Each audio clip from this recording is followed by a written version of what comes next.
الحمد للہ رب العالمین والصلاة والسلام علی رسول الکریم اما بعد فاعوذ باللہ من الشیطان الرجیم بسم اللہ الرحمن الرحیم وَلَقَدْ كَذَّبَ الَّذِينَ مِن قَبْلِهِمْ فَكَيْفَ كَانَ نَكِيرِ اولم يروا الى الطير فوقهم صافات ويقبضن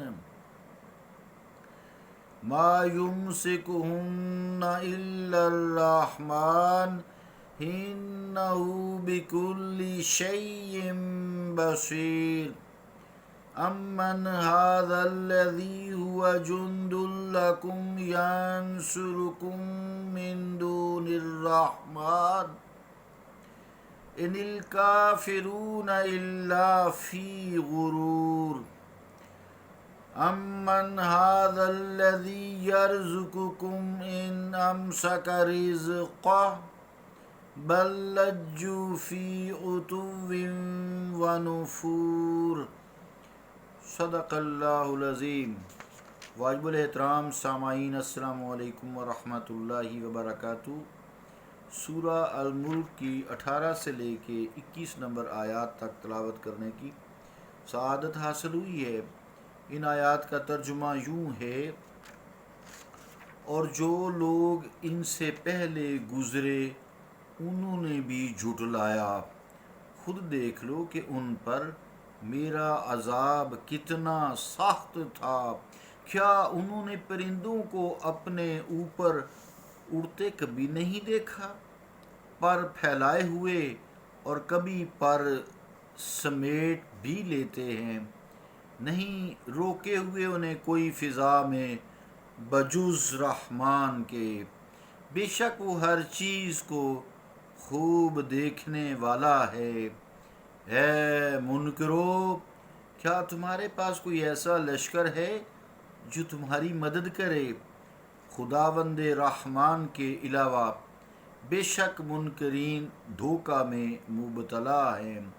کیا کوئی ایسی ہستی ہے جو تمہیں رزق پہنچا سکے؟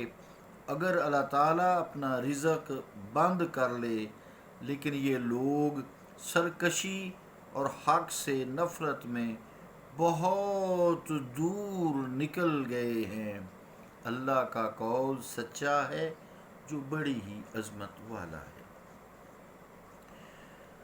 عزیزان گرامی قدر، آیت نمبر 18 میں اللہ رب العالمین نے پچھلی قوموں کی مثال دی اور ان کے عبرتناک انجام سے لوگوں کو جھنجھوڑا۔ یعنی تم اے کفار مکہ پہلے لوگ نہیں ہو جنہوں نے کفر و شرک کی راہ اختیار کی ہے اور اللہ تعالیٰ کی اور اس کے رسولوں کی نافرمانی کو اپنا وتیرہ بنایا ہے، تاکہ تمہارے انجام کے بارے میں شک و شبہ کی کوئی گنجائش ہو کہ جی یہ تو ایک نئی جماعت ظہور پذیر ہوئی ہے جن کے انداز نرالے ہیں، دیکھیے اب کیا ان کا انجام ہوتا ہے۔ یوں نہیں ہے، بلکہ تمہارے جیسے نابکار پہلے بھی گزرے ہیں اور اپنی بدعمالیوں کے فطری انجام سے دوچار ہو چکے ہیں۔ تم بابل نینوا کے شکستہ کھنڈروں سے پوچھ کر تو دیکھو کہ تمہارے بسانے والوں پر کیا بیتی۔ تم موہنجو داڑو اور ہڑپا سے برآمد ہونے والی ٹوٹی پھوٹی دیواروں سے تو پوچھو کہ تمہارے مکینوں پر کیا افتاد پڑی۔ اتنی عظیم ثقافت اور اتنے اعلیٰ تمدن کے باوجود انہیں لوح ہستی سے حرف غلط کی طرح مٹا دیا گیا۔ وہ تمہیں بتائیں گے کہ ہمارے بسانے والوں نے اپنے خالق حقیقی سے منہ موڑ لیا تھا، انہوں نے حق کا دامن چھوڑ دیا تھا، ظلم و طغیان اور فسق و فجور کو اختیار کیا تھا۔ خداوند عالم کا غضب ان پر نازل ہوا اور انہیں نیست و نابود کر کے رکھ دیا گیا۔ عزیزان گرامی قدر، برباد شدہ قوموں کی ان روح فرسا داستانوں میں اگر عبرت کا پہلو تمہیں نظر آتا ہے تو اے مکہ کے کافروں تم عبرت حاصل کر لو، یوں نہ ہو کہ تمہیں بھی پے ہم سرتابیوں اور نافرمانیوں کی پاداش میں تہس نہس کر دیا جائے۔ آگے جو آیت نمبر 19 ہے اس میں اللہ رب العالمین نے اپنی قدرت کی ایک نشانی کی طرف انسان کو توجہ دلائی ہے، جس کا مشاہدہ ہر شخص کر سکتا ہے، کرتا رہتا ہے اور کرنا بھی چاہیے۔ دن میں کئی بار وہ کرتا رہتا ہے، پرندوں کو دیکھتا ہے، پرندے ہوا میں اڑ رہے ہوتے ہیں، پرواز کے دوران وہ کبھی اپنے پروں کو پھیلا دیتے ہیں اور کبھی اپنے پروں کو سکیڑ لیتے ہیں، اور کبھی دیکھیں یہ چیل وغیرہ باز جو ہے، یہ شکرا یا کبوتر، جتنے بھی پرندے ایک دم سے پرندوں کو ٹوٹلی اپنے باڈی کے ساتھ لگا دیتے ہیں، یعنی مکمل طور سے بند کر لیتے ہیں، اور پھر ہوا میں کس سپیڈ سے وہ ادھر ادھر جو ہے سپیڈ بدلتے ہیں، اور کبھی ان کے پروں کی کیفیت کیا ہوتی ہے، کبھی کیا ہوتی ہے، کبھی ایک سکیڑ کے اپنی سمت کا تعین کرتے ہیں، پھر ان کی دم کو دیکھیں۔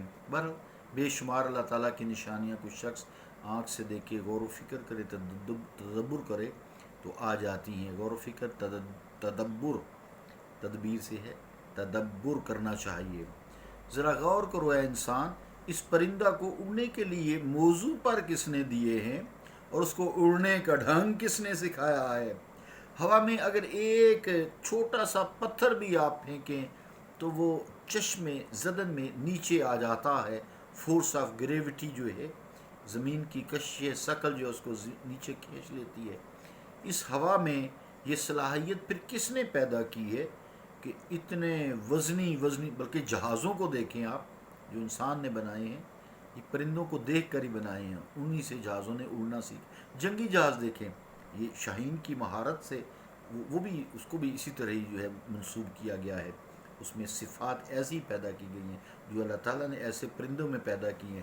تو کئی سیر وزنی پرندے ہوا میں پہروں گھنٹوں مصروف پرواز رہتے ہیں اور گرتے نہیں ہیں۔ اللہ تعالیٰ کے علاوہ کون ہے اور جس نے یہ سارے انتظامات کر دیے ہیں؟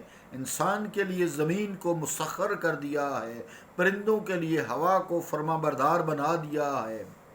عزیزان گرامی قدر، یعنی پرندے جو ہیں یہ پروں کے ذریعے ہوا میں اڑتے رہتے ہیں، پھر ہوا بھی انہیں چھیڑتی نہیں ہے، کیونکہ اللہ تعالیٰ نے ہوا کو ان کے لیے تسخیر کر دیا ہے اور پرندوں کو اڑنے کا ڈھنگ سکھا دیا ہے۔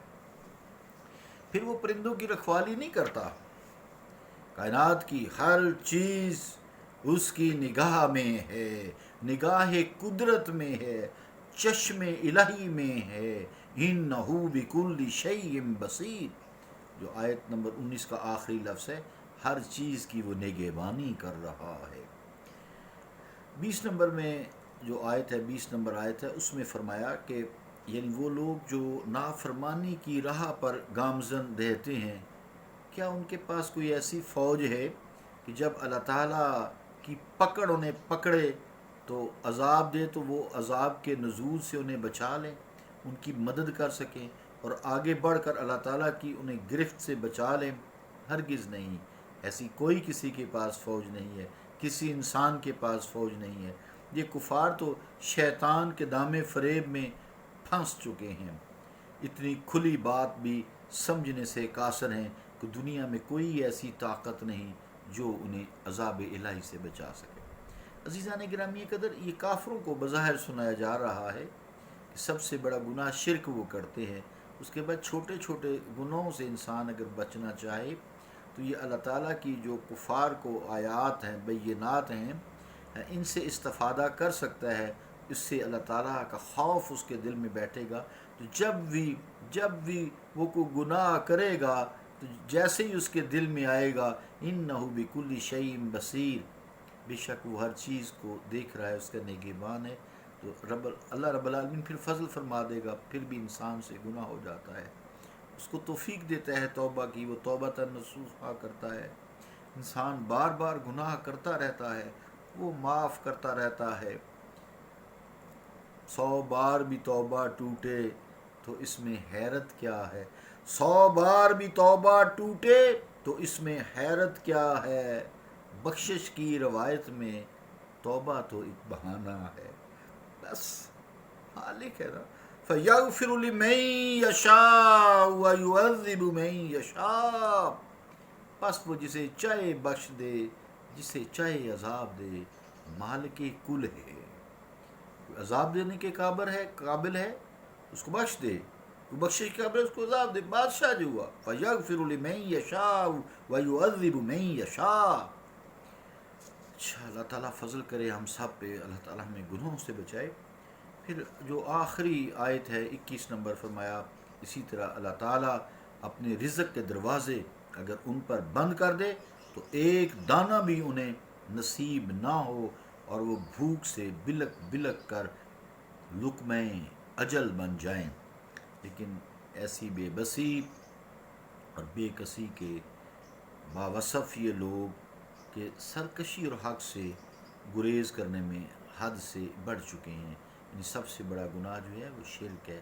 ان الشرک لظلم عظیم، کہ بے شک شرک جو ہے یہ ظلم عظیم ہے. اللہ رب العالمین ہم پہ رحم فرمائے.